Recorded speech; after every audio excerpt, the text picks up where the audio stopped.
আল্লাহ বলে, বান্দা, আমার মতো দয়ালু মনিব থেকে কেড়ে তোরে আলাদা করে দিল। মা গাররাকা,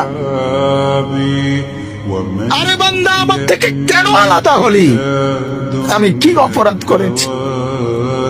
সারাদিন আসমানে আলো দিয়ে আমি অন্যায় করছি? আজ আবার রাতের বেলা ঘুমের পরিবেশের জন্য অন্ধকার করে দিয়ে আমি অপরাধ করছি? মা গাররাক, এই যুবক, তোমার কাছে তোমার মালিক অপরাধ কি করছে বল না বেটা,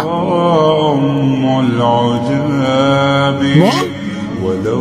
কেন সেজদা করলি না ভাইয়া? আল্লাহ তোমার কাছে কি অন্যায়টা করছে? কি অন্যায় কি না দিছে মালিক?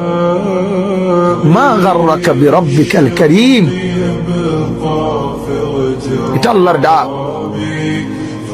আল্লাহ বলেন, বান্দা, কে রে তোরে আমার থেকে আলাদা করলো?